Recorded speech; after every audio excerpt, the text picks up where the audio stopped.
Welcome है आप सभी लोगों का आज की क्लास में। तो so good morning to all of you. तो आज हम लोग शुरू करेंगे, सर्कल हम लोग खत्म कर लिए हैं, कोनिक सेक्शन। और कोनिक सेक्शन में हम लोग बात करेंगे कोनिक सेक्शन कहते किसको है। तो हेडिंग दीजिए आप सभी लोग, कोनिक सेक्शन। तो कोनिक सेक्शन की एक मैथमेटिकल डेफिनेशन देखेंगे और दूसरा ज्योमेट्रिकल। तो अगर हम लोग बात करें, ये आपके पास ये अगर कोन है,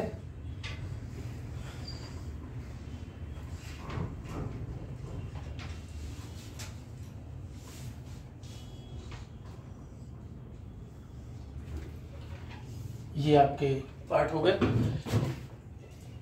ये आपका वर्टिकल एंगल कहलाता है और सारी चीजें आपको पता होगा। जनरली आप इस तरह से बात करते हो, सर कोन तो हम केवल इतने को कहते हैं।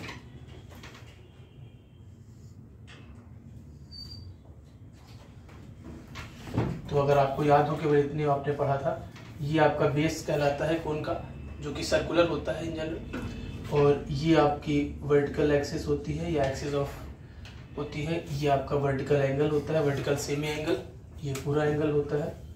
और ये आपकी रेडियस के बराबर होती है। और कैसे जनरेट होता है कोन, तो ये भी आपको 9th या 10th में बताया गया था कि अगर एक राइट एंगल ट्रायंगल है, इसको फिक्स कर दिया जाए, इसके अबाउट अगर रोटेट कर दिया जाए तो आपका कोन जनरेट हो जाता है। तो बहुत सारे इसको जनरेटर वगैरह सारी चीजें कहते थे। तो खैर वापस आते हैं, इन सब पे हमें जरूरत नहीं है। अब हम लोग बात करते हैं हमारा अपने टारगेट पे कि इसको किस तरह से कट किया जाए, कैसे सेक्शन लिया जाए। तो अगर बेस के हम पैरेलल इसको कट करें, पहले हम ये वाला पार्ट लेते हैं, केवल आधा ही पार्ट। अगर बेस के पैरेलल अगर आपने कट किया तो ये जो आपका बनेगा, ये क्या बनेगा, सर्कल बनेगा। तो सर कैसे देखेंगे, तो घर पे एक छोटा मोटा अगर आप एग्जांपल लेना चाहते हैं, छोटा एग्जांपल लेना चाहते हैं, तो घर पे आपको गाजर या मूली होगी। तो गाजर को अगर आप बेस मान करके उसको कट करिएगा पैरेलल, तो उसका जो सरफेस एरिया होगा, सरफेस पार्ट होगा, वो आपको सर्कुलर दिखाई देगा। अब अगर इसको आपके पास फिर से, ये आपके पास कोन है और आप इस बार इस तरह से कट कर रहे हैं कि बेस के पैरेलल नहीं है, लेकिन इतना आप एंगल ले रहे हैं कि वो पैरेलल नहीं है लेकिन दूसरे पार्ट में ना जा पाए। तो जब आप इस तरह से कट कर रहे हैं तो ये आपको जो कट करेगा, इस केवल एक ही पार्ट में रहे, इतना आप एंगल लेंगे। तो उसके बाद जब आप देखोगे तो ये जो आपको दिखाई देगा, ये आपका इलिप्स दिखाई देगा। जो घर पे आजकल कभी देखे होंगे तो आपको जो है तो गाजर वगैरह एकदम इलिप्टिकल कटती है कई बार, तो वही है। आप देख भी सकते हैं, बहुत आसान से आप कर सकते हैं। इसके बाद अगर आप इसको ही हाफी वाला पार्ट की हम लोग बात कर रहे हैं कि अगर हमारे पास ये है और अब इस तरह से हम लोग एंगल कट कर रहे हैं कि यहाँ पर भी बेस नहीं कटा था, यहाँ भी बेस नहीं कटा था, और इस तरह से भी नहीं हुआ था दूसरे पार्ट में जाए। यहाँ पर इस तरह से कि दूसरे पार्ट में ना जाए लेकिन बेस भी कट करे। क्या कट करे, बेस भी कट करे। तो जो बेस भी कट करेगा और दूसरे पार्ट में ना जाए, तो जब आप देखोगे तो ये आपको कुछ इस तरह से दिखाई देगा और ये आपका पैराबोला कहलाएगा। इस तरह से कट करे कि दोनों तरफ का पार्ट भी कट करे और बेस का भी कुछ पार्ट कट करे। तो ये जो अगर आप इस तरह से सीधी सीधी लाइन ड्रॉ करिएगा, ये इस तरह से अगर आपने कट किया, तो ये जो आपका कहलाएगा, ये आपका जो ये कहलाएगा, ये आपका हाइपरबोला कहलाएगा। और बहुत बार आप इस तरह से कट करते हैं, जब आपको पैराबोला, सर्कल, इलिप्स नहीं मिलता है, पॉइंट मिलता है या लाइंस मिलती हैं, तो उन्हें हम लोग कई बार डीजेनरेट ऑफ कोनिक कहते हैं। तो खैर ये आपके हाइपरबोला, सर्कल, इलिप्स और parabola.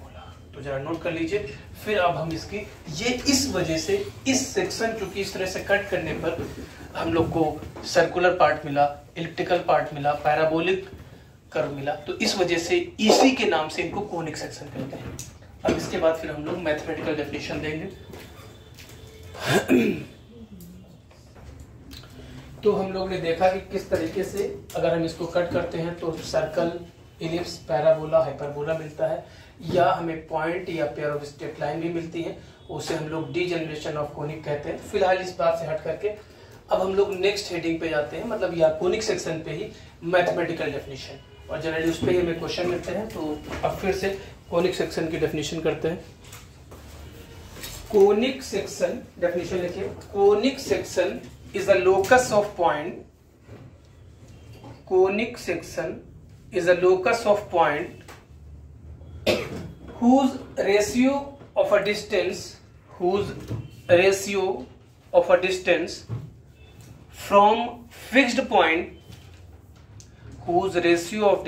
from fixed point and perpendicular distance from a fixed line remains constant, and perpendicular distance from fixed line remains constant.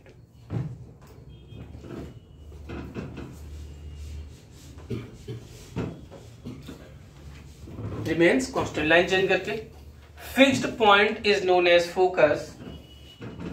Fixed point is known as focus, comma, fixed line is known as directrix. Fixed line is known as directrix. D-I-R-E-C-T-R-I-X. Fixed line is known as directrix, and constant ratio is known as eccentricity. Constant ratio is known as eccentricity.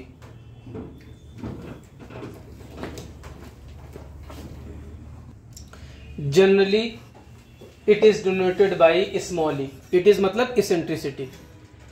Generally it is denoted by small e. तो आप हम लोग को ये बताया गया कि अगर ये फिक्स पॉइंट S है और ये फिक्स लाइन L है, तो लाइन हमारा कहलाता है डायरेक्ट्रिक्स और फिक्स पॉइंट हमारा कहलाता है फोकस। तो कोनिक सेक्शन ऐसे पॉइंट्स का लोकस है जिसकी ये अगर ये पॉइंट P है तो इस फिक्स्ड पॉइंट से और इस फिक्स्ड लाइन, ये आपकी फिक्स्ड लाइन है, तो PS upon PM is equal to E। Eccentricity अगर पॉइंट P की इससे फिक्स पॉइंट से और पॉइंट P की परपेंडिकुलर डिस्टेंस फिक्स लाइन से इनका रेशियो कांस्टेंट है तो हम इसे कोनिक सेक्शन कहते हैं। तो E क्या कहलाती है? एसेंट्रिसिटी। PS और PM क्या है? डिस्टेंस। कहां से? फिक्स पॉइंट से और फिक्स लाइन। फिक्स लाइन ये डायरेक्ट्रिक्स, फिक्स पॉइंट इसे हम फोकस कहते हैं। तो नोट करिए और फिर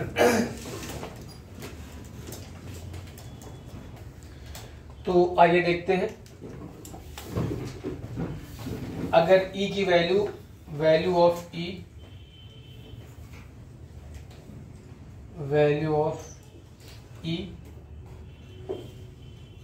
एंड कर्व,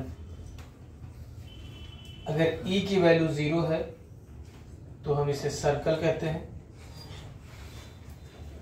E की वैल्यू अगर 0 से 1 है तो इलिप्स कहते हैं। अगर E की वैल्यू 1 के बराबर है तो पैराबोला। अगर E की वैल्यू 1 से बड़ी है बट फाइनाइट है तो हाइपरबोला।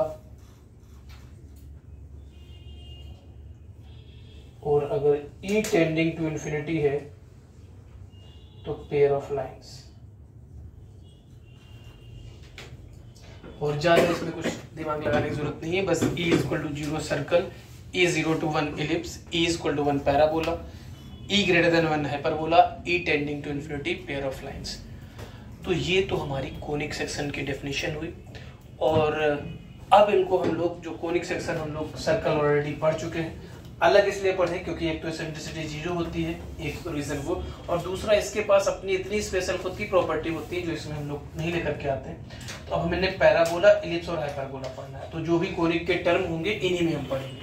तो नेक्स्ट हेडिंग हम देंगे पैराबोला। नेक्स्ट हेडिंग हम देंगे पैराबोला। तो लिखिए, parabola is a locus of point, parabola is a locus of point whose distance from fixed point bracket focus, whose distance from fixed point bracket focus and perpendicular distance from fixed line and perpendicular distance from fixed line bracket में directrix is equal. Parabola is a locus of point whose distance from fixed point, that is focus, and fixed line, that is directrix,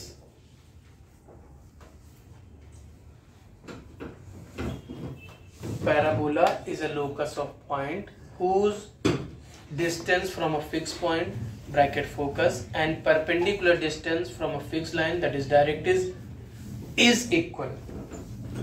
अगर ये कोई point P है, इस point की focus से और इस पॉइंट की डायरेक्ट्रिक्स से डिस्टेंस इक्वल है अगर, तो आप पॉइंट P को पैराबोला का लोकस कहेंगे। Point locus of point P will be parabola. PS is equal to P. So this is definition of parabola. Next heading, equation of parabola whose focus and directrix is given. Equation of parabola whose focus and directrix is given. Parabola की centricity कितनी होती है? 1. Let focus is alpha comma beta. Let focus is alpha comma beta. आप फिर से diagram बनाएंगे. An equation of directrix is Lx plus My plus n is equal to 0. An equation of directrix is Lx plus My plus n is equal to 0. तो point P का locus निकालना है, तो point P को अगर हम h comma k मान लें तो PS is equal to PM. PS क्या हो जाएगा? Under root h minus alpha whole square plus k minus beta whole square equal to mod of LH plus MK plus n upon under root L square plus m square. अब देखिए L M N constant है, alpha beta constant है, तो eliminate करने की जरूरत नहीं है। तो नेक्स्ट स्टेप में locus of h comma k, locus of h comma k, that is equation of parabola, that is equation of parabola. Equation of parabola क्या हो जाएगी? x minus alpha whole square plus y minus beta whole square is equal to lx plus my plus n whole square upon L square plus m square. This is equation of parabola. X minus alpha whole square plus y minus beta whole square is equal to Lx plus my plus n whole square upon L square plus m square. तो ये direct formula की तरह याद रखेंगे, where alpha comma beta is focus and Lx plus my plus n is equal to 0 is directrix. तो अगर focus और directrix पता है तो this will be equation of parabola, that is x minus alpha whole square plus y minus beta whole square is equal to Lx plus my plus n whole square upon L square plus m square. This will be equation of parabola.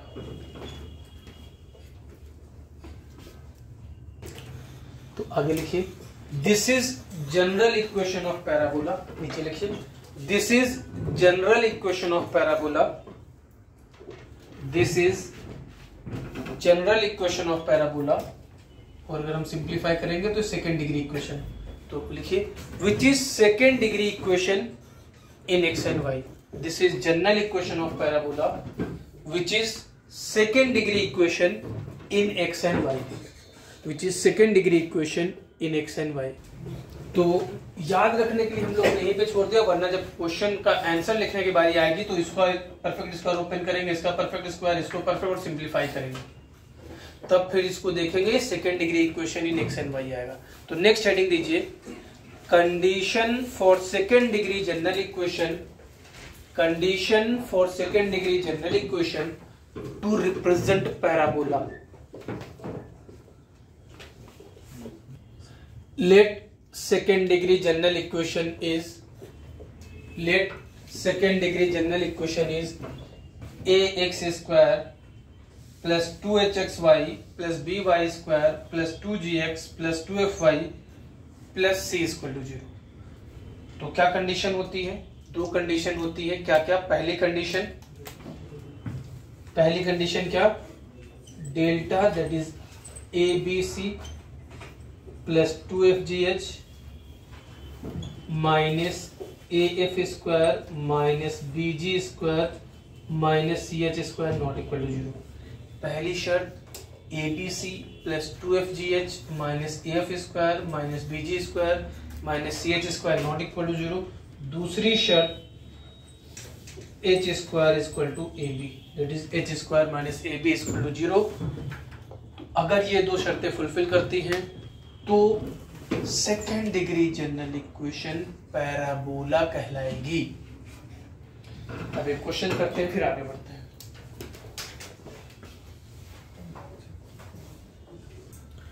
तो question है पहला आपका, find equation of parabola whose focus is 2,3 and equation of directrix is x plus y minus 1 is equal to 0 full stop। also verify equation of parabola, मतलब parabola की जो equation निकाले और parabola की जो कंडीशन होती है वो फुलफिल कर रहा है, ये चेक करना है। Write the question and stop the video, try to solve your own then come back. तो चलिए देखते हैं इक्वेशन ऑफ पैराबोला का फार्मूला आपके पास लिखा हुआ है। तो equation of parabola, equation of parabola x minus 2 whole square plus y minus 3 whole square equal to lx plus my plus n का मतलब directrix x plus y minus 1 whole square upon l square plus m square that is 2। अब जब आपको हमने बताया था कि ऐसे नहीं छोड़ेंगे, अब इसको पूरा सिंप्लीफाई करेंगे तो ये परफेक्ट स्क्वायर ओपन होगा, ये परफेक्ट स्क्वायर ओपन होगा, ये ओपन होगा, तो 2x square minus 8x plus 8 plus 2y square minus 12y plus 18 x square plus y square plus 1 plus 2xy minus 2x minus 2y। तो इधर x स्क्वायर ये adjust हो गया, 2xy लेकर के आया माइनस 2xy, जान करके इस तरह से लिख रहे हैं जिस तरह सेकंड डिग्री इक्वेशन लिखी जाती है उसी फॉर्मेट में। फिर y स्क्वायर लेकर के आएंगे तो प्लस y स्क्वायर, तो y स्क्वायर भी हो गया, 2xy हो गया, minus 8x minus 2x minus 6x ये और ये भी हो गया, minus 12y minus 10y plus 18 plus 8 26 plus 25 is equal to 0। This is equation of parabola.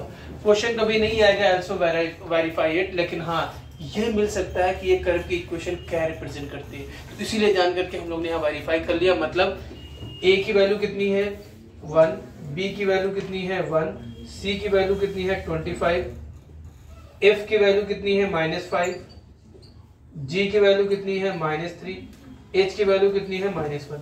क्या चेक करना है? abc plus 2fgh minus af square minus bg square minus ch square की वैल्यू निकालना है विच इज नॉट 0 आनी चाहिए और नहीं आएगी, और h square equal to ab। चलिए आधा आधा काम कर देते हैं। H square minus A B हम निकाल देते हैं, H square 1 minus A B 1, तो H square equal to A B, और A B C plus 2fgh minus F square minus B G square minus C H square equal not equal to 0 आएगा। Calculate करिए फटाफट, फिर next question की तरफ बढ़ते हैं। तो यहां पर एक बात और डिस्कस करते हैं, ये जो हम लोग की सेकेंड डिग्री इक्वेशन आई, सिंप्लीफाई होकर के कुछ इस तरह से आई, तो फिर हम लोग ने कैलकुलस या जिसकी भी मदद से हम लोग ने जो है पैराबोला को ट्रेस किया। तो जो पैराबोला का डायग्राम कुछ इस तरह से दिखा आपको, कुछ इस तरह से पैराबोला आपका बना। तो अच्छी बात, जो भी डायग्राम आप इस तरह से आ रहा, अच्छी बात यह है पैराबोला में कि ये जो हमें जनरल इक्वेशन ऑफ पैराबोला आई, ये हमें नहीं पढ़ना है। क्या नहीं पढ़ना है? जनरल इक्वेशन ऑफ, जैसे सर्कल में हमें जनरल इक्वेशन की भी स्टडी करनी थी, स्टैंडर्ड की भी करनी थी। यहां पर हमें जनरल इक्वेशन की स्टडी नहीं करना, केवल कितना पढ़ना है, फोकस दिया है, डायरेक्ट्रिक्स गिवन है, तो इक्वेशन निकालना आना चाहिए, और अगर इक्वेशन दिए है तो पहचानना आना चाहिए कि पैराबोला है कि एलिप्स है, हाइपरबोला है। इसके अलावा पैराबोला के अपने बहुत सारे टर्म हैं जो अभी हम स्टडी करेंगे, उनकी स्टडी हमें केवल स्टैंडर्ड फॉर्म में करनी है। अब बड़ी बात यह है कि स्टैंडर्ड फॉर्म में कैसे करेंगे, तो अभी हम लोग उसी के लिए ये हमने इसका डायग्राम बनाया, कुछ पैराबोला इस तरह से बना। पैराबोला की इक्वेशन के लिए कौन कौन दो जिम्मेदार है? एक फोकस, दूसरा डायरेक्ट्रिक्स। सर्कल में केवल हम लोग इक्वेशन में जो जिम्मेदार पड़ रहा था, भले ही हम फोकस और सर्कल में हम लोग सेंटर और रेडियस की बात कर रहे थे। रेडियस इक्वेशन पे डिपेंड नहीं करती है, रेडियस चेंज आपका जो है इक्वेशन पे फर्क नहीं डालता है, वो पोजीशन पे फर्क नहीं डालता है। यहाँ पर कोऑर्डिनेट और इक्वेशन दोनों ही फर्क डालते हैं। तो स्टैंडर्ड का मतलब हमने क्या सीखा था? स्टैंडर्ड का मतलब हमने सर्कल में सीखा था कि हम जो भी इक्वेशन को आसान करें, उनको इस तरह से एडजस्ट करें कि इक्वेशन सबसे आसान हो जाए। तो इक्वेशन में हमने सर्कल में देखा था कि सेंटर को ओरिजिन ले लिए थे। यहाँ पर फोकस और डायरेक्ट्रिक्स को इस तरह से एडजस्ट करना होता है कि इक्वेशन सबसे आसान हो जाए।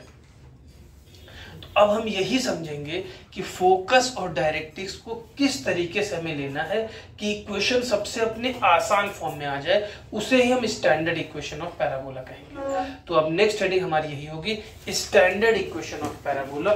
लेकिन समझते हैं, फिर इक्वेशन की बात करते हैं। हाँ, तो स्टैंडर्ड इक्वेशन ऑफ पैराबोला की तरफ बढ़े। अब जरा ध्यान से देखिए, पैराबोला में हमें फोकस लेना था और डायरेक्ट्रिक्स लेनी थी, जिससे कि इक्वेशन सबसे आसान है। और फार्मूला हमारे पास ये था, x minus alpha whole square plus y minus beta whole square equal to lx plus my plus n whole square upon.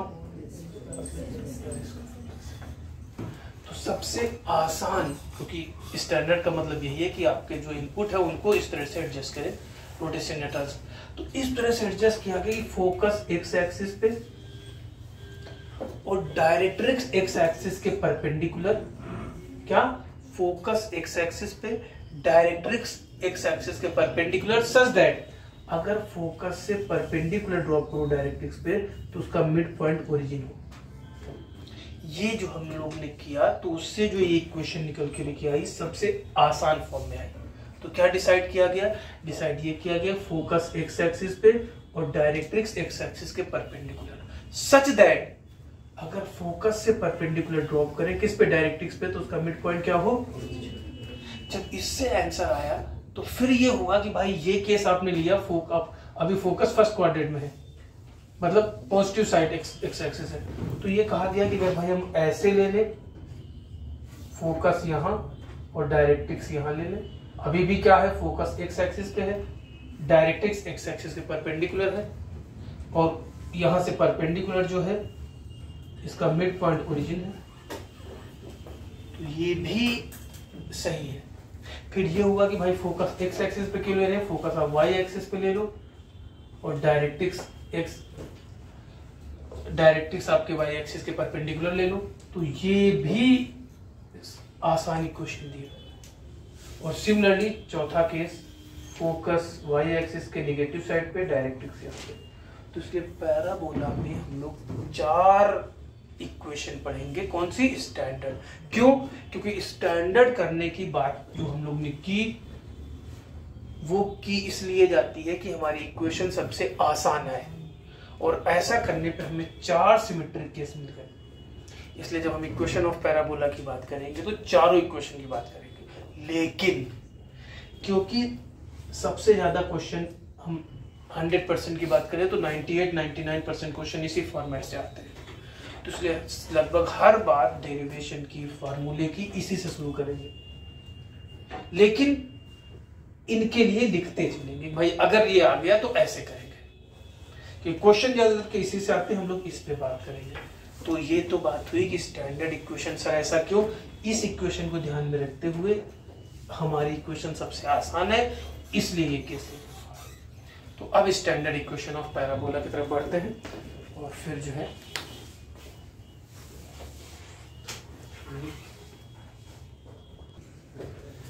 Standard equation of parabola में let focus S is a comma 0. Let focus S is a comma 0 and equation of directrix is x plus a is equal to 0. अभी हम लोग ने discuss करके बात की कि focus x axis पे, डायरेक्ट्रिक्स x एक्सिस के परपेंडिकुलर, सच दैट फोकस से अगर हम परपेंडिकुलर ड्रॉप करें तो उसका मिड पॉइंट ओरिजिन हो। ऐसा इसलिए किया गया कि इक्वेशन आसान हो जाए। तो अब अगर हम कोई पॉइंट P लेते हैं जिसका लोकस निकालेंगे h, k, जिसकी डिस्टेंस फोकस से और जिसकी परपेंडिकुलर डायरेक्ट्रिक्स से डिस्टेंस इक्वल होगी, तो इक्वेशन के लिए हम लोग बात करेंगे PS is equal to PM। PS हमारा हो जाएगा under root h minus a whole square plus k square is equal to mod of h plus a. h comma k से perpendicular distance mod h plus a upon under root 1, squaring both side, h square plus a square minus 2ah plus k square, h square plus a square plus 2ah, k square is equal to 4ah, और locus of p, या हम इसे कहेंगे equation of parabola, या इसे हम कहेंगे standard equation of parabola, y square is equal to 4ax। Standard equation of parabola y square is equal to 4ax।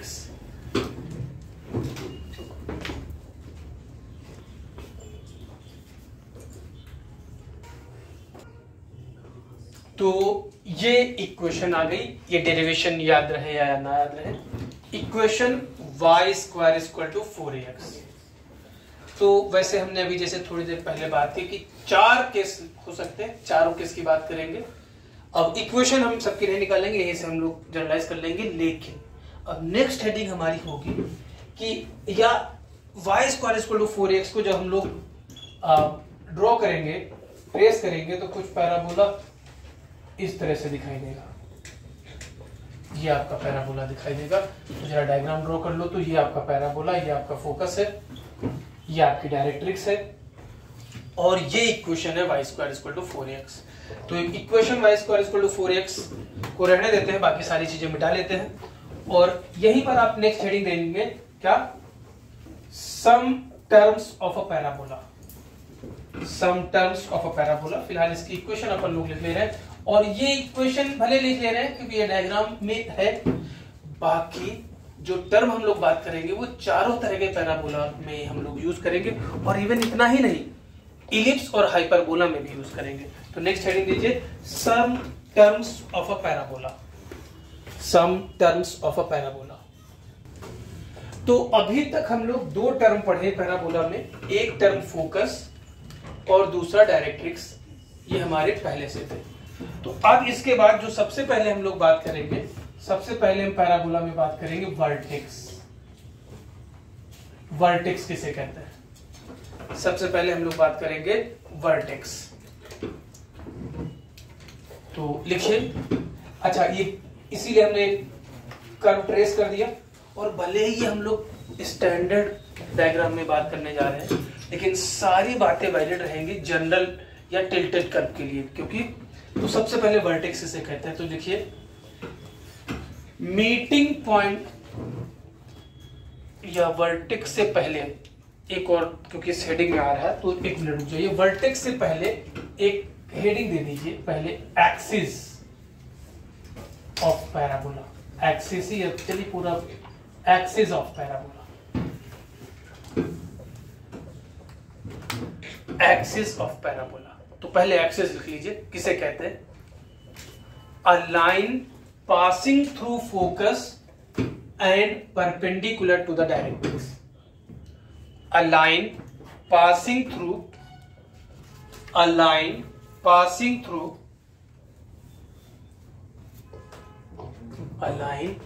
passing through focus and perpendicular to the directrix। तो ये इस case में, इस diagram के इस पर्टिकुलर केस के लिए x axis क्या कर रही? फोकस से पास कर रही और डायरेक्ट्रिक्स के परपेंडिकुलर है। तो या दूसरे शब्दों में एक्सिस की एक और डेफिनेशन कहते हैं क्या? Line about which parabola is symmetric. Line about which parabola is symmetric.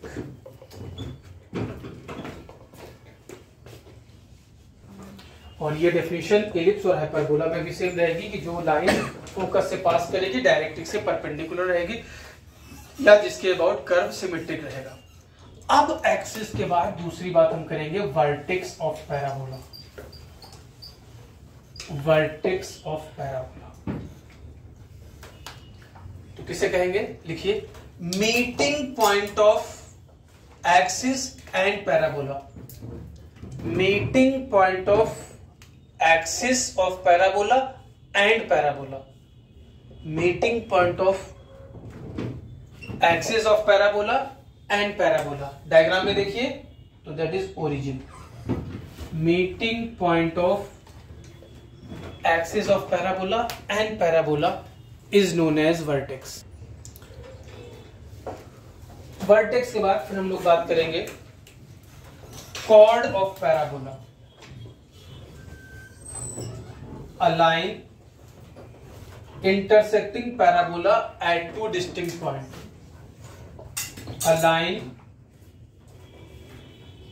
A line intersecting the parabola at two distinct points। A line chord of the parabola, इस पर्टिकुलर डायग्राम के लिए AB। A chord intersecting the parabola at two distinct points। chord। next, focal chord of parabola। अच्छा, focal chord of parabola अब लिख दिए तो लिखते चले जा रहे हैं। और तो focal chord किसे कहेंगे? a chord passing through focus। a chord passing through focus, इस डायग्राम के हिसाब से CD। A chord passing through focus is focal chord। Next, double ordinate। Double ordinate of parabola, focal chord of ellipse में भी यही रहेगा। A chord passing through focus of ellipse, double ordinate। double ordinate किसे कहेंगे? A chord perpendicular to the axis of parabola। A chord perpendicular to the axis of parabola, A B C D E F। A chord perpendicular to the axis of parabola। A chord perpendicular to the axis of parabola। इसको हम फिलहाल अभी थोड़ी देर के लिए हटा लिए हैं। नेक्स्ट, डबल ऑर्डिनेट के बाद लेटस रेक्टम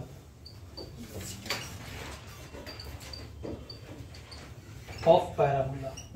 तो लेटस रेक्टम किसे कहेंगे? Double ordinate passing through focus, double ordinate passing through focus, double ordinate passing through focus. तो हम लोग कह सकते हैं लेटस रेक्टम को double ordinate passing through focus, या कह सकते हैं cord perpendicular to the axis of parabola passing through focus, या a chord having shortest length passing through focus, या focal chord having minimum length.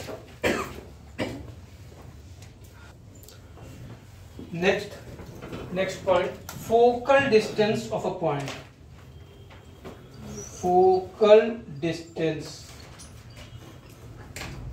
of a point on parabola. अगर कोई point parabola पर है, लेट सपोज इस particular case में ये point P जो था, ये PS वही वाला डायग्राम, तो PS कहलाएगा फोकल डिस्टेंस। किसी पॉइंट जो कि पैराबोला पर है उसकी फोकस से डिस्टेंस क्या कहलाती है? Focal distance. Any point on the parabola whose distance from focus is focal distance. PS is focal distance, GS is focal distance, CS is focal distance. A point on the parabola whose distance from focus is termed as focal distance of a point from parabola. हाँ, तो ये different terms है जो हम लोग ने बातें की। एक बात और, जैसे सर्कल में हम लोग बात करते थे कि दो सर्कल इक्वल कहलाएंगे अगर उनकी रेडियस इक्वल है, उसी तरीके से पैराबोला में दो पैराबोला, उनका ओरिएंटेशन चाहे जैसा हो, दो पैराबोला का अगर लेंथ ऑफ लेटस रेक्टम ये GH, if length of latus rectum of parabola is equal, then parabola will be known as equal parabola. अगर दो या दो से ज्यादा पैराबोला की length of latus rectum equal है तो उन्हें हम इक्वल पैराबोला कहेंगे, भले उनका ओरिएंटेशन अलग हो जाए, क्योंकि ओरिएंटेशन अलग होने से उनकी इक्वेशन बदल सकती है लेकिन उनका फिजिकल जो भी प्रॉपर्टीज है वो नहीं बदलेंगी। तो ये बात हुई। अब हमने ये डिफरेंट टर्म पढ़े, स्टैंडर्ड इक्वेशन पढ़ी। अब इसके बाद कुछ टर्म जो हमें पैराबोला में याद रखने हैं वो टेबल बनाते हैं और फिर आगे बढ़ते हैं। तो जैसे हमें मालूम है, अभी ये हमने प्रूफ भी किया कि इसकी इक्वेशन y² = 4ax है, और यहाँ पर हम a की वैल्यू पॉजिटिव लेकर के चल रहे हैं। तो कुछ जैसे ये जिस इक्वेशन से आए थे उसका फोकस कितना था? a,0, तो ये याद रखना है कि अगर equation of parabola y² = 4ax है तो फोकस का कोऑर्डिनेट a,0। दूसरा, वर्टेक्स का कोऑर्डिनेट 0,0। तीसरा हमें जरूरत पड़ती है end point of latus rectum. End point किसे कहते हैं? जैसे ये फोकस है तो फोकस के जो परपेंडिकुलर होता है, कैसे निकालेंगे?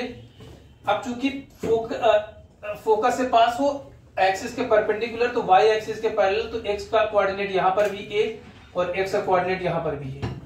x = a पुट किए तो y² = 4a², तो y = +- 2a, a, 2a और a, -2a, तो a, +- 2a, a, +- 2a।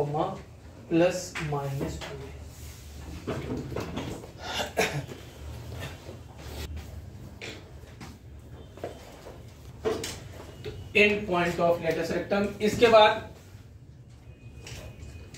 Equation of axis. Equation of axis क्या हो जाएगी? एक्स एक्सिस की इक्वेशन क्या होती है? y = 0। इक्वेशन ऑफ डायरेक्ट्रिक्स, ये तो x plus a equal to 0। इसके बाद एक और बात, length of latus rectum, end point पता है तो लेंथ ऑफ लेटेस्ट रेक्टम कितना हो जाएगा 4a। एक बात और, पैरामेट्रिक कोऑर्डिनेट, पैरामेट्रिक कोऑर्डिनेट, तो स्टैंडर्ड सर्कल याद करिए, क्या हम लोग लिखे थे, a cos theta a sin theta. यहां पर हम लोग एलिमिनेशन प्रोसेस का यूज करते हुए x equal to 80 square y equal to 280 लेते हैं। x equal to 80 square y equal to 280, that is आप लिख सकते हैं parametric coordinate 80 square 280।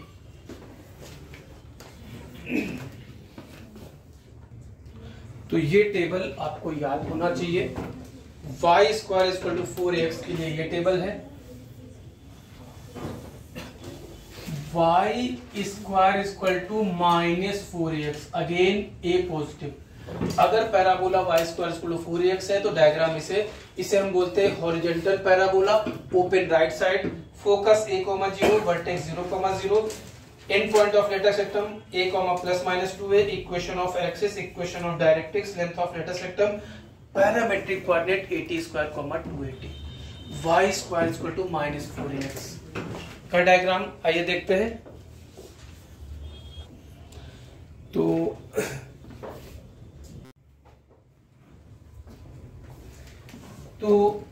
y square equal to -4ax, ध्यान रहे अगेन a पॉजिटिव है, उसके बाद माइनस साइन, तो अब ओरिएंटेशन आपका लेफ्ट साइड हो जाएगा। अभी भी हम इसको बोलेंगे horizontal parabola, open left side, foci lie on x axis, negative side, focus -a, 0,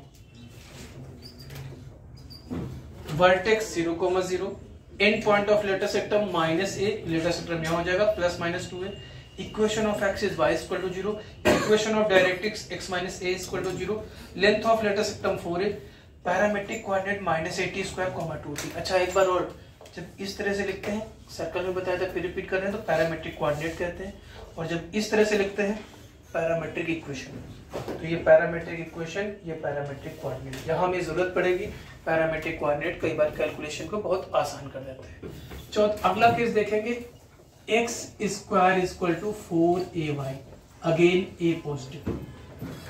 तो इसका केस देखते हैं। तो नेक्स्ट टेबल हमारी होगी x square equal to 4ay। ये इक्वेशन तब आती है जब फोकस y एक्सिस के पॉजिटिव साइड पे, डायरेक्ट्रिक्स x एक्सिस के पैरेलल। तो इक्वेशन आती है x square equal to 4ay, और इस ओरिएंटेशन को हम लोग कहते हैं parabola open upward, focus 0, a, vertex 0, 0, and point of latus rectum +-2a, 2a, a, -2a, a, equation of axis x equal to 0, equation of directrix y + a equal to 0, length of latus rectum 4a, parametric coordinate x equal to 280, y equal to 80 square. इस सब standard equation है। Next आपका आएगा x square equal to -4ay, again a positive, again a positive. तो ये हमारा orientation, x square equal to -4ay, a again positive. अब focus, इसे हम लोग कहते हैं vertical parabola, open downward, focus y axis के नेगेटिव साइड पर, डायरेक्ट्रिक्स यहाँ पर, focus 0, -a, vertex 0, 0, and point of latus rectum +-2a, -a, equation of axis x equal to 0, equation of directrix y - a equal to 0, length of latus rectum 4a, and parametric coordinate. तो ध्यान दीजिए, चारों का length of latus rectum equal है, इसलिए चारों parabola equal parabola कहलाएंगे, लेकिन इनका ओरिएंटेशन सेम नहीं है, इसलिए इनकी इक्वेशन अलग अलग आ रही है। तो फिर से फोकस तो हम कैसे निकाले, तो फोकस तो बाय डेफिनेशन था वर्टेक्स डेफिनेशन जहां पर पैराबोला की एक्सिस और पैराबोला कट करता है तो 0,0। End point of latus rectum का एक्स कोऑर्डिनेट सेम रहेगा, एक्स कोऑर्डिनेट वैल्यू पुट करके वाई कोऑर्डिनेट निकाले। Equation of axis, x axis की equation, equation of directrix by definition पता थे। Length of latus rectum length से निकाले 4a एंड पैरामेट्रिक कोऑर्डिनेट हमने यहाँ पर कैलकुलेशन आसान की वजह से 80² 280 लिया। तो ये 4 केस हैं, ये चारों केस आपको याद होने चाहिए तो ज्यादा बेटर रहेगा कैलकुलेशन के पॉइंट ऑफ व्यू से, और बड़े आसान है। अच्छा, इसमें स्टैंडर्ड में एक चीज और हम लोग कर सकते थे, इक्वेशन ऑफ लेटेस्ट रेक्टम। तो y एक्सिस के पैरेलल है तो x equal to a, equation of latus rectum x equal to -a, equation of latus rectum y equal to a, equation of latus rectum y equal to -a। तो खैर, तो ये table हमें याद रखनी है, इन पे ही क्वेश्चंस हम करेंगे।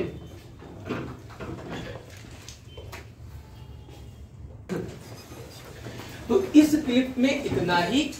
नेक्स्ट क्लिप जब हम लोग बात करेंगे तो इन पे क्वेश्चंस करेंगे और ये टेबल आपको याद रखना होगा। मिलते हैं फिर नेक्स्ट क्लिप में। Okay, bye bye.